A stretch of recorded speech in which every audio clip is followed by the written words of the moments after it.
Skippy. All right. Welcome back to the Heard That podcast. Today we have pretty short podcast probably coming to you. We don't have much time to record here, but figured we would. Tis the season. Yeah, figured we would get in the lab real quick and just quickly go over a few things. We will record again on Thursday, and hopefully it will be out that same night. Thursday. Yeah, hopefully this one will be out Tuesday. If not, we apologize. Anyway, we're gonna start off with Monday Night Football quickly. Just recapping Monday Night Football. There's not much to recap. Yeah, there. really not much to recap. Spencer Rattler looks the same as the last time he started the game. Green Bay pitched the first ever shutout of the season, and Josh Jacobs being pulled in the third quarter advanced me to my fantasy championship. So Matt LaFleur is currently my favorite head coach. With that being said, we have more games that happened on Sunday and Saturday as well.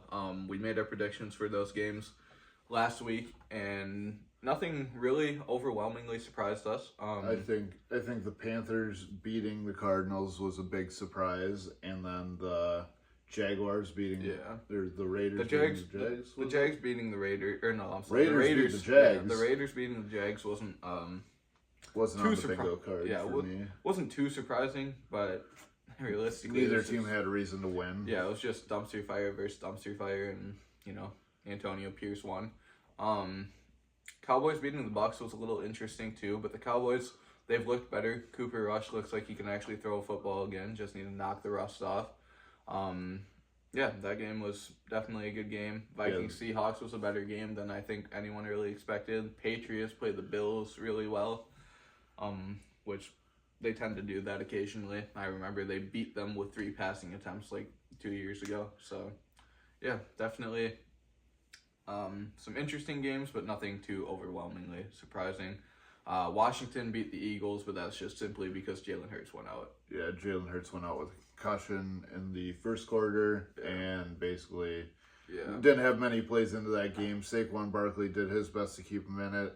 There was a play at the 10-yard line that basically sealed the deal for the Commanders. They ended up throwing for a touchdown pass with like 10 seconds to go, and it kind of sealed up the game. Yeah, Philly, they forced 5 turnovers defensively and still lost the game. If that tells you how bad Kenny Pickett is, he is terrible. He is probably one of the worst quarterbacks we've ever watched in our lives. The guy was 14 of 24, 143 yards, just a check down merchant. Mitch Trubisky should have started in Pittsburgh. One touchdown and 1 interception. And yeah, he just overall was not good at all. Had a 72 rating. Yeah, that offense went extremely downhill after Hurts got hurt, and they couldn't move the ball. Like I said, Mitch Trubisky should have started in Pittsburgh, never giving Kenny Pickett the chance. When they did give Trubisky a chance, he sucked balls too. But they still finished option with a 500 record. All right, and then anything else for the NFL this weekend? No, anything big? The Bears still suck. Caleb Williams played really well, but that's basically all that can be said about it. Yeah, it's kind of just like same old. At this point, we're just seeing 40 passing attempts a week from him, and it's helping him develop. But at the end of the day, we're still not winning games, and at this point, I don't think we really care. I think a lot of the teams starting to get really frustrated with it, though. Like, just the not caring about it. Yeah, is starting to bother people. Cole Kmet was interviewed, and he looked like Greg Olsen when he was on his way out. Caleb Williams is definitely getting frustrated with it too. I think the whole team just as a whole, like DJ Moore, even he's like, what's left to say, kind of thing. Like Jalen Johnson kind of crashed out, picked up a unsportsmanlike conduct penalty. Everyone's getting fed up with it. Locker room needs some leadership, and Michael Penix had to start this weekend. Yeah, Michael Penix had to start. It wasn't too great. He threw a pick. It was not. It was not his fault. I mean, it was as bad as Lamar throwing picks. Kyle Pitts basically handed the defender the ball for the interception. I mean, Kyle Pitts needs to go somewhere else where he can be maybe developed as a receiving tight end, but he's nothing in the blocking game. His routes are kind of bad, and he can't catch the ball right now. He could probably find his way to the UFL. He's an athlete. That's about it. All right, and then we got I think that's pretty much playoff picture kind of now. Yeah, pretty much it for the games this weekend. The playoff picture now, after Detroit won and the Eagles lost, Detroit has the clear-cut 1 seed right now. like I said, that last game against Minnesota, that's probably going to determine the 1 seed. Philly, they'll be fine as long as Jalen Hurts comes back. The Rams have the 3 seed right now, which I'm pretty excited about because the Packers have the 6 seed. So as of right now, they would play each other. I'd love to see Matthew Stafford ruin the Packers season. Then the 4 seed is Atlanta, which the NFC South leader probably should be a first-round exit. But as of right now, they play Minnesota, so we will see. I mean, as it sits right now, too, Tampa Bay doesn't control their own destiny anymore. Like, Atlanta controls their own destiny. Whether they're going to get in or not is dependent on if they win. Yeah, and they already are done playing each other. So the Panthers honestly control the destiny of that division at this point, which is with their really wins and losses and stuff. So yeah, like if they beat, I don't even remember who they played the last week. It might be Tampa. If they beat whoever they played the last week, then that just gifts the other team the season. In the AFC. Right now, we got the Chiefs at the 1 seed, which they should keep. That's not going to change. The Bills have the 2 seed. That shouldn't change either. Pittsburgh has a 3 seed. That's probably going to change. Pretty much, in my mind, Lamar Jackson and the Ravens should get in at the 3 seed. Pittsburgh, but we'll see. Pittsburgh should lose on Christmas Day to the Chiefs, and Baltimore should beat Houston, which is the 4 seed. So as of right now, they would play each other in the playoffs too. But Baltimore should beat Houston and then swoop into that 3 spot. They're both tied at 10-5. Them and the Steelers. Then the 6 seed right now, we got the Chargers. That probably will stay. And then the 7 seed is the biggest thing that's up for grabs here. You got Denver. You got Indianapolis, Miami, and Cincinnati. They're all 2 games behind Denver. But Cincinnati plays Denver this week. Cincinnati has the clearest path, in my opinion, to getting to the playoffs at this point because Denver plays Cincy, so Cincy wins. That's huge. And then they play the Chiefs, which they shouldn't win. This is a must-win week for Cincinnati if they want any hope of getting in. If they lose this week, it's over, basically. Yeah, and the Colts still have a really easy remainder of their schedule, too. They get to play the Giants this week, and then they get to play someone from the NFC South next week. The Colts just ultimately haven't, impressed anyone. Jonathan Taylor had a great week this week, but even at that, they weren't overly impressive again. Anthony they're Richardson. Not blowing teams out. Anthony Richardson still is making 50% of his completions. It's just not looking good over there. But they're winning games, they're doing it. So what more can be said about that? Anthony Richardson this week was 7 of 11, 131 yards, a touchdown, a pick, but he had 9 rushes for 70 yards and a touchdown, and they won 38-30. That's just a big-time Jonathan Taylor performance. 29 carries for 218. Made up for dropping that ball the week before he got in the end zone. Yeah. Tennessee still sucks. Doesn't matter who's their quarterback. That's pretty much all we have there for the playoff picture. In the NFL. Hope that Cincy gets in, and I hope the Ravens can definitely take that 3 seed. Josh Allen played like crap this week, so... Do you want to roll a anytime touchdown for Christmas Day? An anytime touchdown? Not really. I don't know about touchdown scores for Christmas Day. We do have some picks for Christmas Day, but as of right now, I'm going to take the Ravens to cover the 5.5 point spread against the Texans. The Texans just look bad.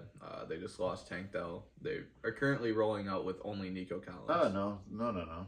You forgot about the biggest signing, the biggest waiver claim of the season. Yeah, I'm sure Deontay Johnson will be a big impact for the Texans this week. Maybe impactful in the locker room. He's a locker room guy. He might take a half a snap this week, if that even makes sense. Big locker room guy. Yeah, he's not going to play at all. The Ravens' pass defense is terrible, so they could probably go route him up with Deontay Johnson. Deontay Johnson revenge game, though? It could be. I wish the Steelers would have signed him. But yeah, I'm going to take the Ravens to cover the spread there. And then in the Kansas City and Pittsburgh game, I'm going to take Hollywood Brown to go over on his receiving yard line. Him and Mahomes already showed chemistry, so that means they must have had a really good offseason to just pick up where they left off, essentially. And... now he'll be more involved in the playbook this week, and I think we'll see a big week from him. I think Xavier Worthy, for what it's worth, I think he's got a shot at scoring the anytime touchdown this week. I think Xavier Worthy's been getting more involved, kind of like they did last season with Rashee Rice, where they turned that corner with him, and then they just kept going straight up. So I think there's a true shot that Xavier Worthy finds that end zone because he's been getting a lot of targets, he's been getting a lot of action, and I mean, he's kind of doing it. So I do believe that like he can get it done. Yeah, I do think the Chiefs are gonna win. That's my like straight up pick, I guess. And then the Ravens and Texans game. Yeah, just give me Lamar anything yards wise. Yeah, realistically. Because I mean, dude's gonna go off. Yeah. So, kind of just lost my train of thought here, but right now we got MLB news. There's a little bit of it this week. Nothing big like Juan Soto signing or anything. I don't think there will be anything that big the rest of the offseason. There's going to be a lot of smaller moves. stuff. I say smaller in the sense that, like, I don't know. They're just not blockbuster deals. Yeah. Like, Walker Buehler just signed a 1-year deal with the Red Sox. Walker Buehler just been plagued by the injuries his whole career, pretty much. Played lights out in the World Series for the Dodgers. And... Yeah, sucked in the early playoffs for the Dodgers and then figured it out in the World Series. Still has good stuff. He's still throwing 96, 97 on his cutter, which is his primary pitch. Still has a really nice slider. So he still has good stuff. It's just going to be a matter of him staying healthy. And hopefully he does. I like Walker Buehler. I like using his cards in MLB The Show. Then Jesus Luzardo also got traded this week. Interdivision trade to the Phillies from the Marlins. He's going to be a good pitcher for the Phillies. Marlins just said they're going to start to rebuild again. This is like their third or fourth rebuild in a row. So it's kind of to the point where it's like, okay, the Marlins are a farm system for 1 to 2 to 3 maybe players that get traded away, and then they claim that they're rebuilding. Yeah, the Marlins got to rebrand their team. Like, they should have a decent-sized market. They're in Miami, and they just suck. They need to move right behind when Oakland moves. Yeah, they need to find somewhere else. Maybe stay in Florida. I don't know, but no, because Tampa Bay already struggles to get their own fan base down there, and I mean they're not going to even be playing at home anymore. You pretty much don't want to be a Florida or California team unless you're like the Dodgers, because the Dodgers are just like giant market. For the Dodgers. Giant market. They're renowned, whatever. The Angels don't have a ton of fans. The A's.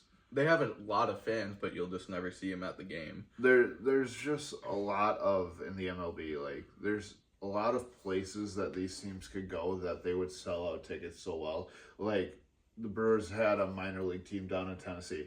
They were selling tickets like crazy down there. Like, and it's not just because the Tennessee people are fans of the Brewers. Yeah. They're not. At the end of the day, it's just a baseball team that they are going to show up for. That's why Tennessee's colleges do so well, too. It's people who aren't even necessarily fans of those colleges, but it's just an attraction for people to go to. People want to go to a Vanderbilt game. People want to go to a Tennessee game. They want that professional baseball team. Yeah. That is their next step, and I think that like a team like Miami, that's not that far of a move. Yeah. And that could be a good fit for them. Like, Tennessee's a hot spot for high school baseball, a hot spot for college baseball. A lot of people want to go to Tennessee to play. I don't understand why they don't have a major league team yet. Oregon would be another spot that could definitely use a team. I think that a lot of people in Oregon would definitely like a baseball team. They don't really have much in Oregon. They have, obviously, Oregon College. They have Oregon State College for college baseball, which they're really good, obviously. And they have basketball, and that's really all there is. They have a football team for the college, obviously, but they definitely could use a baseball team. And I'm just thinking to like try and keep like your divisions kind of the same wise. I think Tennessee would be a great move for Miami. Yeah, like you're not switching up too much there. You're keeping them on the East Coast. And I think if Oakland or the A's, whatever, ended up going to Oregon, that would be good too. But they're kind of locked into Vegas. Yeah, as of right now, they're locked into Vegas, and that's going to take a minute. So also, rest in peace, Ricky Henderson. Yeah, just died over this week. Yep, old man's favorite player. Yep, definitely. MLB The Show legend. Man of Steel, most stolen bases of all time. Yeah, there's like some stats floating around that people could steal 60 bases for over 15 seasons and still not even be close to what Ricky Henderson did. So yeah, and that's pretty much what I'm doing. Like at every level I play at, I pretty much steal like 60 bases a year, and yeah, it's just I'd still be pretty far behind Ricky. So and then other MLB news, there's first basemen flying all around. Like the first baseman market's kind of crazy. Paul Goldschmidt just went to the Yankees. Yep. Jake Berger got traded from the Marlins again to the Texas Rangers. Yeah. You got Nathaniel Lowe, first baseman for the Rangers, going over to Washington to go play first base. You just had Josh Naylor get traded. I don't remember where Josh Naylor got traded to. But then they immediately after they traded him, they signed Carlos Santana back. Yeah. So, I mean, it's kind of just a funny little first baseman shuffle that they got going on right now in the MLB. And the biggest first baseman to land still has not landed in Pete Alonso. So, I don't know if he ends up back up with the Mets or what happens there, but we'll see. The Mets already got somebody. I don't remember who they got, but I just saw it yesterday. So he's just kind of right now. I don't think they got anybody big. Looking for first base, though. But, you know, like they didn't get somebody. It was like somebody notable enough to the point where they wouldn't bring back Pete Alonso. You find that, and then I'm gonna go look. I don't remember who it was. I can get talking about this next part. Okay. So, MLB The Show is a game Peyton and I both love to play. Over the past couple of years, it's been miserable to play just because they added this thing called sets and seasons, which basically made you restart the game for Diamond Dynasty like every couple months. So at the end of like 3 months after all your grinding, your team would get taken away and you'd have a couple wild card slots to use your old players that you grinded for, but you'd have to start completely fresh. So that was a big problem. Did you find it? Yeah, it definitely wasn't anyone big. It was this Jared Young dude. Was a backup for St. Louis. So yeah, definitely nothing really notable. They're still looking to sign Pete Alonso back. They're definitely still looking for a true first baseman. And then, but yeah, so the sets and seasons were the demise of the game the past 2 years now. Yeah. So MLB The Show and San Diego Studios has figured out that they were in the wrong there and that sets and seasons are now gone, and the game is just going to be infinitely better. It's going to be back to the way I enjoyed grinding back in 2020, 2021, and 22. Yeah. The only thing about that is obviously overall start off a little slower, but it's just an even playing field. It really doesn't matter when everyone's at a 90 overall. And I get to use my cards all year round. My favorite thing that they did this year, though, was the mass amounts of team affinity. They need to continue to do that. This is more than they've ever done. It's been 2 or 3 team affinities every set. So if they could just put out like 2 team affinities or like 1 a month, essentially, I think like I'd be cool with that. 10 throughout the entirety of the baseball season is kind of enough. Yeah, that was just a great thing this year. But that's kind of a double-edged sword because you kind of get sick of seeing all the team affinity cards. Yeah, in the game. They need to rebrand it. They need some variety in that where they add different packs. Like I saw somebody posted today about like they need to add back Ducks on the Pond packs, which were like just a different series of packs that gave you a reason to get different cards in your lineup. My favorite pack was the Beach Ball pack. The Beach Ball pack was MLB great 20. With Rogers, Hornsby, Luis Robert, Future Star. That pack was awesome. Yeah, they just need to add packs, but they don't need to do it in a way that Madden does it, where you have to purchase the packs with cash. You should be able to purchase packs with the stubs still, but I think like if they want to take their content over the edge, they add proper packs and they keep going with this team affinity stuff that we'll never go to referencing. We'll never go to a system like Madden has just because stubs is the main currency. They tried to this year by making like a lot of cards like only in packs this year. And they got a lot of feedback from the community being like, "This is stupid. Subs are just nobody's gonna play your game." Subs are just they saw player count drop off, and then they made programs of the thing again and made cards free again. Stubs are so easy to get this year too. Like they've been easy to get pretty much every year since MLB 20. Every year you can complete the main set for free if you want to. Yeah, and you can complete. Basically, you can do everything in the game for free. MLB just off of grinding. MLB if you wanted to. 18 and 19 were probably the last time the stubs were like genuinely difficult to get. MLB 18, they were so horrible to get. Well, that's because they had like Immortals, and they were set 99s. Everything was a grind, and they didn't really do anything. Everything was a grind, and you knew you were just getting the 99 at the end of the pathway. Yeah. Like there wasn't anything extra to get. They didn't have any other 99s. There was a bunch of like level ups on those players. Like you started with like a 67 Babe Ruth, and you had to like do stats with him, and then you unlock like 83 Babe Ruth, and then like 90 and everything. But yeah, overall, just talking more about like MLB The Show. Like, can we please get some like 2010s legends, some like mid 2000s legends? Like, give me back Jose Reyes. Give me back Alex Rodriguez.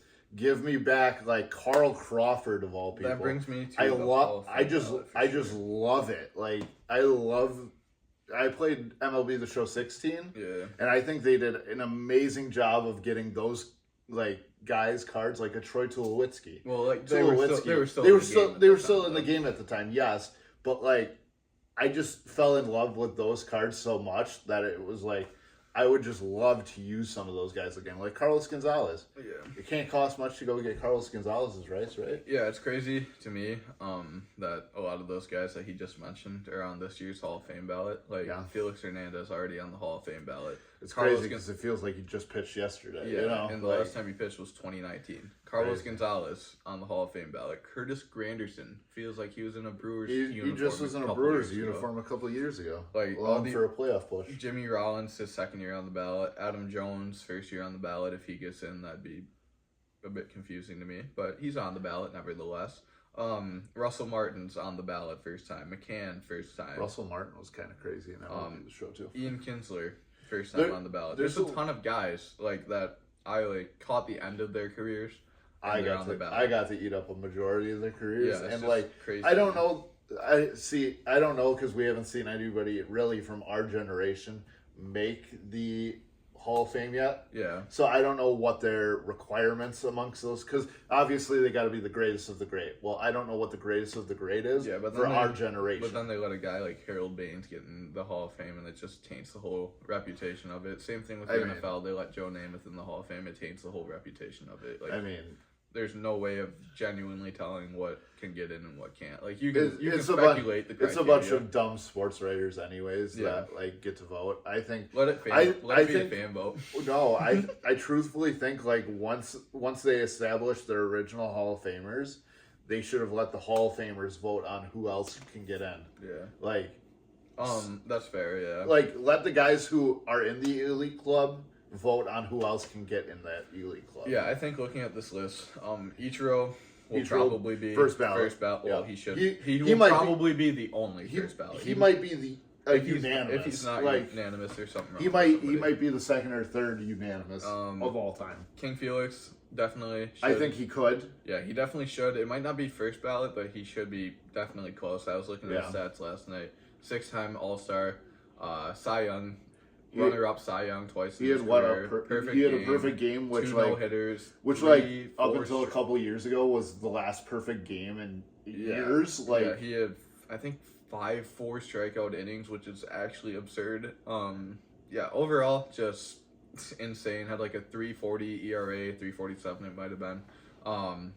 He definitely deserves to be in the Hall of Fame. And I think what better way to get Felix in than having Adrian Beltre induct him. Yeah. Because like those two are clowning on the field at all times. They're best buddies. Like I think that'd be awesome to have Adrian Beltre. CC's on this ballot. I think CC had a great career. He had a very similar career to Felix. Played 4 years longer. Got a World Series ring. Actually, I want to say, it might have only been one World Series. I think he ring. only got the one. But yeah, overall. Had like pretty similar career to Felix, 6-time All-Star, Cy Young, runner-up a few times. So he should get in. It might not be first ballot for them, but it definitely should be soon. Anyone else on the list? That's about all. That's about all I see. I think Andrew Jones has a good shot of getting in just for his defensive output. This is his second year on the ballot. Yeah. I don't know if he'll get in this year, but it might be soon. Yeah, I mean. Like this list is hall of really good players. I was gonna say this is a lot of the hall of really good players. These are dudes who are like 280 hitters. I could see a world where Andy Pettitte finally gets in after, because he's a second year, I believe. Yeah.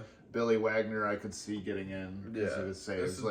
There's a couple guys on this list that I could see. The first ballots, though, you're right. Like, it should only be Ichiro right now. I'm not seeing much. Like, I think Ichiro's the one now.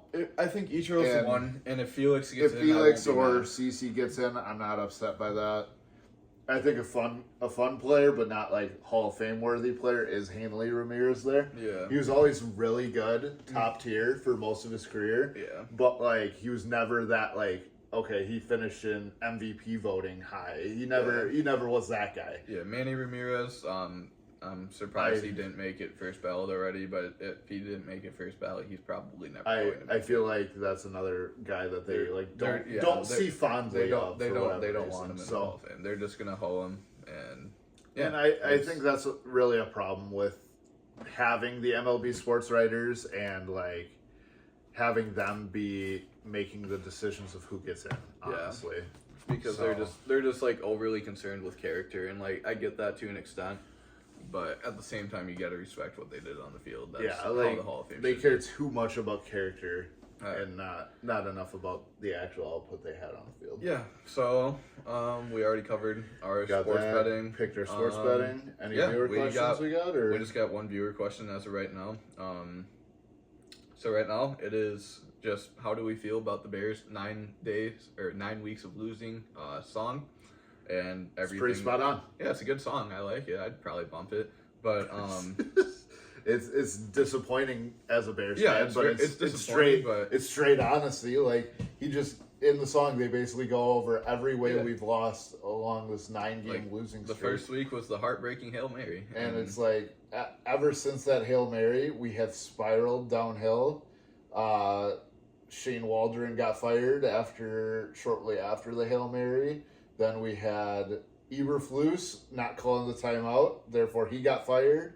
And then we had our new coach come in, and we've gotten stomped. Like there's really no ifs, ands, or buts about like how our season went. Like this is just the type of team we are right now. Yeah, it's horrible. We need some leadership, like I was saying at the beginning of the podcast. I hope Ben Johnson can bring that in, but I think it's going to have to start at the top. Like I said last week, we're going to have to sell the team, and that's probably not going to happen for a while if it ever does. So, I think Virginia needs to take her old decrepit hands off this team and let us move forward. Yeah, I have negative expectations at this point. I will never be this excited about a season again after having this much hype going into a season. We're a 7-10 team last year. We're supposed to be exponentially better this year, at least be a playoff team, and we're 4-13. Ryan Poles needs to go. Like, I will continue to stand on this. This is the 4th year in a row you're picking in the top 10. You are the problem. So, yeah, he needs to go. Coaches, I mean, we could clear house, but I don't know if it's really going to do anything at this point. Yeah, I'm just curious to see what the offseason will bring, but I need to see it play out first to be genuinely excited. If we're like 6-0 to start the season, I'll probably be like, all right, it's cool, whatever. But it just sucks. No, it's been the same thing for the past your whole life, basically. Yeah, the only time that I've had good expectations for a season they've actually came to life for the most part was 2018. We traded for Khalil Mack. I'm like, hey, we're going to the Super Bowl. And we probably should have, but we had a kicker who shouldn't have had a job. So, Mitch Trubisky was a great quarterback that year. Yeah, like Matt Nagy was a good offensive coordinator that year, basically, and the team just worked. Like Vic Fangio had a stout defense, and he still does with the Eagles this year. He's good. He just can't be a coach. Yeah, he can't be a head coach, but like. Damn. Yeah, he's good. He provides a good defense at all times. He's one of the all-time best defensive coordinators, at least in our lives. Like, when he was with the Niners and they went to the Super Bowl, he was really good with them then. Really good, obviously, with the Bears. We had the number 1 defense in 2018. And, he's really good with the Eagles right now. They're a top 5 defense in the league. Honestly, at this point, 2018 was 7 years ago. Yeah, I know. It doesn't even feel like it. So, like, 7 years of just pain and misery from we made moving on from Matt and Ryan and Matt to Ryan and Matt again. No, we made the playoffs in 2020. It didn't even feel like it. Like it was so a fake year. It felt so undeserved to be in the playoffs. That was the least excited I've ever been for the playoffs, and And we honestly, showed why. it. We got doggy stomped by the Saints. I mean, the game ended up kind of close because we had the last minute touchdown to Jimmy Graham.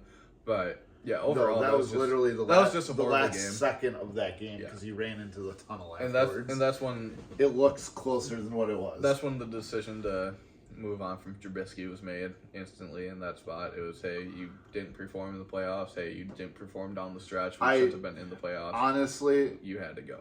Honestly, I feel for all of our quarterbacks 100% that we've had. It's a death trap. Because you got a guy like Mitch Trubisky who's had the talent to play in a good system. He just needed development, and we just can't provide development. Yeah. And we never have the right coaching to provide development. Yeah, Trubisky especially was just a horrible he had situation. John Fox his first year. That is horrible. That's as bad as it gets. And then he had Matt Nagy, which we thought was going to help him proceed. And it did for a little bit. Yeah, it did for 1 year. But, then Matt Nagy didn't want to take any of his suggestions in meetings. He didn't want to work with him anymore. And then he wanted Andy Dalton to start. Yeah. So that's a problem the way it is there. And then you got Justin Fields following up, still with Matt Nagy. Matt Nagy tried to get him killed back there. Nick didn't Foles, provide him any blocking ever. And Nick Foles winning with Matt Nagy against Tampa Bay is still one of my fondest memories of Matt Nagy. Beating Tom Brady action. Tom Brady thinking it was 4th down when it was a turnover on downs. That's quite wild. That's one of my fondest memories of Matt Nagy for sure. Was that game, and I loved Nick Foles in that moment. The Mitch Trubisky 5-tutty game against Tampa Bay is It was 6. 6? Yeah, he tore the roof off. It was like 3-4. Yeah, no, it was like 340 and 6 tutties. He dominated that game, and that was when I was convinced at that time that we had our quarterback. I was convinced we had our quarterback when we had Mike Glennon. I was 11. I started a Madden franchise. Mike Glennon is nothing but trash. I remember this vividly. I started a Madden franchise, and I was balling out on pro level. It was pro and arcade level, and I'm balling out with Mike Glennon. I'm like, oh, this guy's a Hall of Famer for sure. I had a 60 touchdown, 10 interception season, 1 MVP. I'm like, hell yeah. But yeah, I was convinced then. Mike Glennon. Then I watched him actually play football, and I'm like, all right, get this guy out of here. And then really kind of we've had the Hall of bad quarterbacks and the Hall of we've had the Hall of talent. We've had the Hall of washed up veterans, to say the least. We've had Nick Foles, Andy Dalton, and Mike Glennon, which Mike Glennon was never good, so I can't even say the word washed, but he was better earlier in his career than he was with us. But it was just a bad run overall, and it looks like we have a guy who can actually throw the football now, to say the least. That's cool. Holds onto the ball, protects the ball. Old man Keenan Allen's out here routing up rookie corners. That's so embarrassing. I wouldn't let that slide. But yeah, then a laser by Caleb for that touchdown. Cole Kmet scored a touchdown. Good to see. Even in him scoring a touchdown, he's clearly not happy in the locker room at the end of the day. So I wouldn't be happy either. I wouldn't be happy either getting stomped every game. We're a 4-win team. We're about to be 4-13 down the year, but hopefully we beat Green Bay. That'd be cool. Good draft picks. Yeah, we're really excited to be picking at the 9 spot right now. It's kind of crazy to me that a 4-win team's in the 9 spot. That just tells you how many other bad teams there are this year. I'm glad the Raiders sold their number 1 pick. I mean, the Raiders moved from 1 to 6 with 1 win. Yeah, they can't tank properly. Antonio Pierce is a legend in my book, so just for trying to win that game, he's going to try and win these last 2 games because he's Antonio Pierce, damn it. If he wins the last 2, they're in a great position to get a mid-pick. That's all that really comes of that. But yeah, he's just out here cooking their season for him, and I'm here for it. So yeah, I think that's about all we got. That's it for the podcast. That actually ran much longer than I was thinking it was going to. Yeah, definitely. Interesting week in the NFL. Interesting week in the MLB. Any more questions? We're gonna probably post a clip of this maybe on our Instagram. We'll post a clip. So, just post questions underneath that clip, and then I will post viewer questions on our story. We'll post viewer questions again Thursday morning or maybe even Wednesday night, Christmas night. So be on the lookout for those. Yeah, because we're gonna try and record again on Thursday and get it up on Thursday. Yeah. We're gonna try and be better about recording and then getting it posted that same night. But obviously we figured out we've kind of had some technical difficulties over the past. Yeah. But that's everything in starting up the podcast. We figured out a decent system now at this point. So hopefully that continues. And yeah, I think we're pretty much it. Enjoy your family this weekend. Merry Christmas, everybody. I say this weekend, it's Tuesday. Merry Christmas and enjoy your time with your family. Yeah, even if it is hectic, enjoy your time with your family. Yeah, enjoy your time with your family. Enjoy watching your 2 football games tomorrow. Enjoy hitting on some sports bets. If you play Madden, enjoy opening your presents. Agreed. Yeah, that's pretty much it. I think we got it all covered. Go get a cool Fortnite skin. There's a lot of them out right now. You're going to get a Snoop Dogg Christmas Santa tomorrow. skin one of these days here soon. Yeah. So, yeah, that's about it. That's about it. Have a good holiday season. And yeah, we'll see you Thursday. Merry Christmas.